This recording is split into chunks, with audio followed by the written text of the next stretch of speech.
Okay, in this final short video introducing the 4 different forms of bargaining processes, we're going to look at attitudinal structuring and we're going to look at intra-organisational bargaining. Now these 2 areas of bargaining are often the least considered in employment relations bargaining, but they are very important and potentially very powerful. Attitudinal structuring is very powerful because it attempts to engage with our opponents in a way which makes them more amenable to the kind of agenda that we're trying to pursue. It allows us to change relationship patterns, to increase trust, to increase friendliness, to increase the other side's motivation, to assist us, all of those things which qualitatively improve prospects for your side of the employment relationship, and also provide the prospect of a more positive employment relationship all round. Intra-organisational bargaining, which we'll talk about towards the end of this video, is about your relationship with your own principles. You're an agent. You act on behalf of your side in the employment relationship. And so that engagement, that relationship also has to be managed and negotiated. It's not simply a question of making a deal and going back and telling your side what you've done. They have to be convinced that you are doing the job that they want you to do. They have to be convinced that you are an effective negotiator for them. Because if you're not, on the management side, you're out of the job. If you're on the employee side, well, they go elsewhere. They either decide they don't need you anymore, they find another representative, another union, and no union at all. So it's an important and distinct form of bargaining in its own right, and requires particular strategies and particular tactics in order to succeed. So we'll take these one at a time, starting with attitudinal structuring. So what we're dealing with in attitudinal structuring is attitudes. What we're trying to do is to make sure that the attitudes that prevail within the negotiation, that the attitudes that prevail on the other side of the negotiation don't prevent the achievement of the best deal that's possible for a negotiator as a whole. So you might have the best arguments in the world, you might have the best tactics, you might think that you've got your power resources built up, you've prepared effectively for a negotiation. But because of the attitudes across the table from you are so hostile, or so negative, or so fixed, that they're simply not prepared to concede ground to you in the negotiation. So changing those attitudes, structuring those attitudes, improving the relationship between one side and the other is an important aspect of negotiation.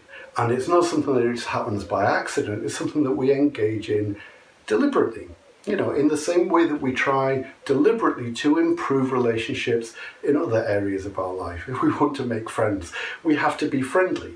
We have to extend the hand of friendship. And that's the kind of thing that we're doing here, but in a more structured, deliberate way in a professional setting.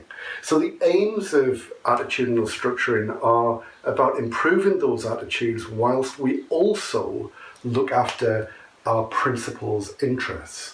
Because it would be easy to make our opponents like us if we just gave ground on everything that they wanted. You know, that makes us a very popular negotiator inside the negotiating room. It makes us a very unpopular negotiator once we go back and tell our principals what it is that we've done. So there's a delicate balancing act. We're trying to improve attitudes with our bargaining opponent, improve friendliness, improve trust, improve the relationship, but maintain a secure grasp on the interests that we're looking after, that is our duty to look after on behalf of our principals. So how do we do this? Now, there are a variety of attitudinal structuring tactics, and they tend to fall into two camps. And we've got a longer video about this, which details this a little bit more. But they tend to fall into two camps. One rests in something called cognitive balance theory. And cognitive balance theory is all about the idea that we like consistency, that people like consistency. So if I like a thing, and we see this other person who is responsible for that thing, then our tendency is to like that person. Everything is positive. We like the thing, it's their thing, we like that person. And the same thing happens in reverse. We hate that thing, that person's responsible for that thing, there must be something wrong with them. Hate that person. So cognitive balance theory is about how we can use this desire for consistency and balance in order to change attitudes. So it might be that we accentuate or make sure that our opponents are aware of our shared preferences for a thing. We both love the same football club. We both have the same interests and hobbies and so on. So the things that we know our opponents have strong positive feelings for, we echo them. We take responsibility for them. We become the thing that is responsible for the thing that you like. And that improves the attitude of our opponents towards ourselves. The second thing that we might do is to do the thing in reverse. So if we know that somebody hates a particular thing, we make sure that we are as far away from responsibility for that thing as we possibly can be. We dissociate ourselves from it. We can't be infected by your bad feelings towards that thing. The second main approach that we might take towards these kinds of attitudinal structuring tactics is associated with behaviorism. So the psychological school of behaviorism. And that's all about positive reinforcement, negative reinforcement, rewards, and punishment. You know, so that if somebody does something that we don't like, something that we want to discourage, we smack them on the head with something sharp. You know, there's a punishment, there's a negative associated to that, and hopefully that is less likely to recur. Conversely, if our opponent is behaving in ways that we want to encourage, we reward that. We positively reinforce that. We want to encourage it as much as we can. Get those patterns of behavior that we want to continue and be reinforced so that it becomes habitual, so that it becomes part of the way that they regard us, that becomes part of that pattern of friendship and trust, which is useful to us within the negotiation. So attitudinal structuring, like I say, it's something that we all do all of the time. We're all engaged in this because we engage with people, and this is a people focused activity. It's a human type of activity that we're all raised to do from being children. But here it's recognizing this very unusual, very artificial kind of situation of negotiation. The same things occur. We're trying to build relationships. We're trying to improve trust, improve friendship, make people whose interests may not be to help us, to make them more inclined to help us. And that's the power of attitudinal structuring. The second and final approach to bargaining that we're going to talk about in this video is intraorganisational bargaining. Now, like I say, intraorganisational bargaining is all about how we sell the deal.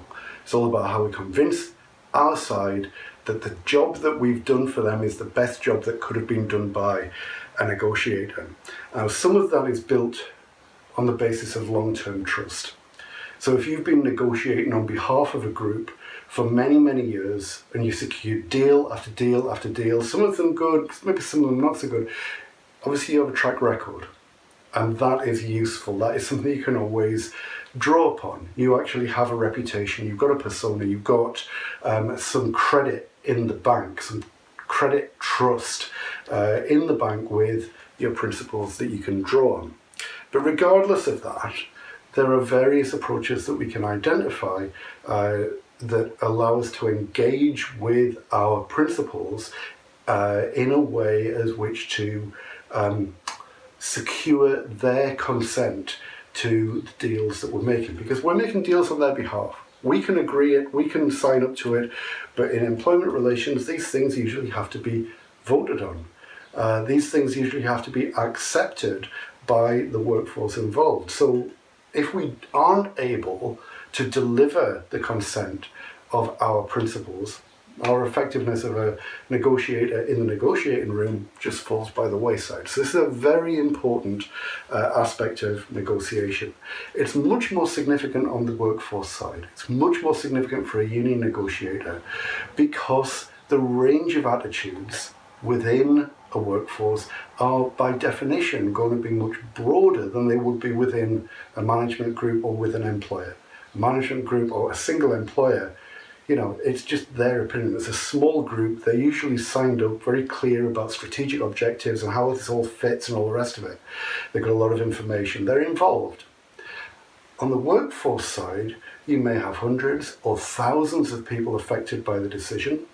They may have all kinds of different levels of understanding or information about the issues and the factors in play. They may have all kinds of different attitudes about what's possible, about what should be done, how the negotiation should be handled. All of these things are prevalent on the workforce side.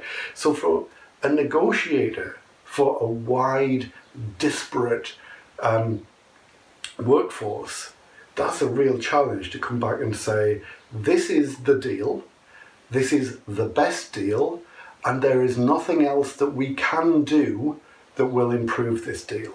Because out there on your side of the employment relationship, there will be many, many people who know better.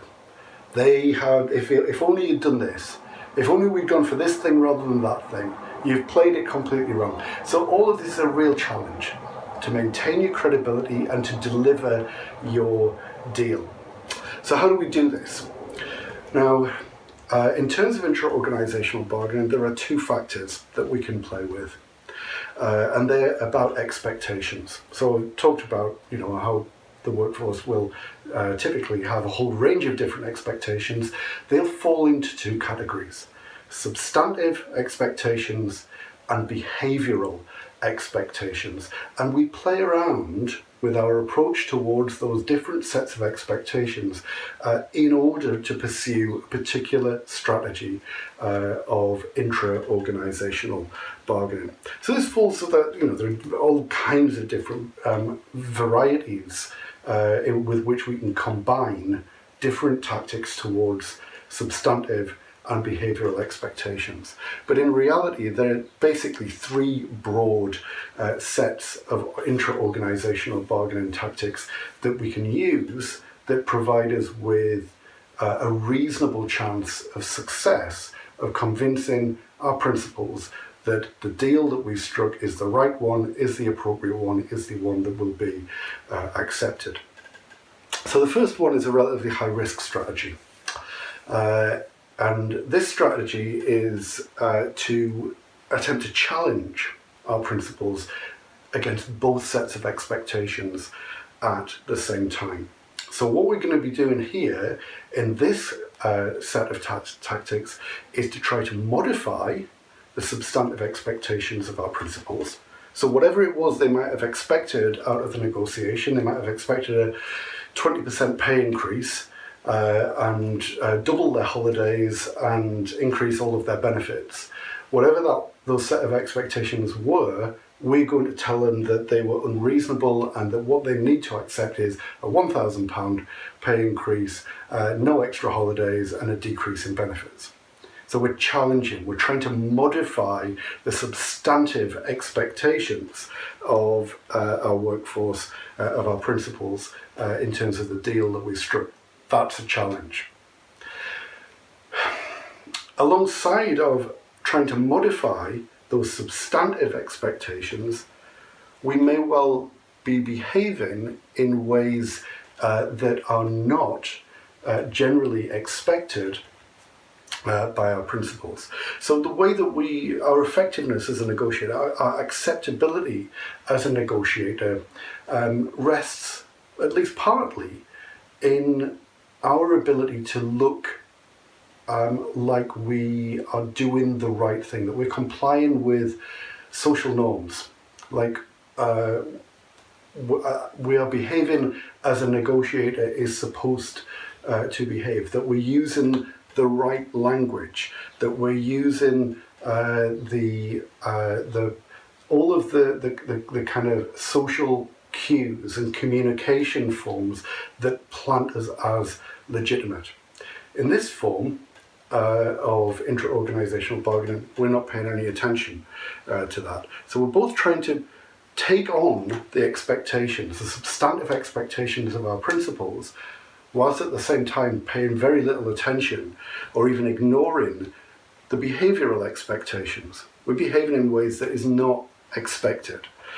So the potential for success of this kind of approach is relatively low. It's a high risk strategy, and it all rests on two things. Are we able to convince our principals that the deal that we've struck is appropriate? We're resting everything on our ability to explain, our ability to convince, and hoping at the same time that our odd behaviour isn't noticed too much, that it doesn't spill over into the judgment that our principals are making about the deal that we've actually struck. So we don't look like an outsider, we don't look like somebody who is clearly selling us down the river, that you're not one of us, you're actually one of them. You've gone native, you've gone into a situation where you are more concerned with your relationship with your opposing negotiators than you are with your principals. We're hoping that doesn't kind of have too much of an effect. So that's a really high risk strategy. Probably not the best one to be recommended. So there are two other approaches to intra-organisational bargaining that we might engage with. So we're trying to sell a deal. And this deal is not what our principals wanted. It's not as good as they might have been expecting. So what do we do about that? Well, the first thing that we do is to make sure that we are behaving exactly the way that we are expected to behave. So we raise no suspicions. We raise no red flags that are just based on us not complying with how our negotiator is supposed to behave. We're making sure that we are seen as one of us, not one of them, so that we give ourselves more scope to be believed, more scope to be trusted, more scope to be regarded as legitimate and credible. But what do we do about the substantive expectations? We're not meeting the expectations of our principals, so how do we sell them? Well, in the last instance, we directly challenged those expectations. You wanted 10,000, we got 1,000. Of course, 10,000 was ridiculous. We were never going to be able to get that. Let me explain the economics of how this works. We're not doing that. We allow the modifications to expectations to develop. That as a negotiation proceeds, it simply goes from being up here to down there. And that just kind of comes out of the process of negotiation. It's not a deliberate choice. It's not something that we have decided to pursue. It's not something we're even going to try and convince about. It's just the reality of the negotiating situation. So when it comes to it, we simply have to accept it. The third approach to intra-organisational bargaining is very similar. Again, we comply with behavioural expectations, so we maintain our credibility. But in terms of the substantive expectations, we kind of discreetly ignore them. We make those expectations, okay, well, we never even heard that. We never even were aware that was it. But look, this is what we've got. And by the time that we've presented it, it's seen as a fait accompli.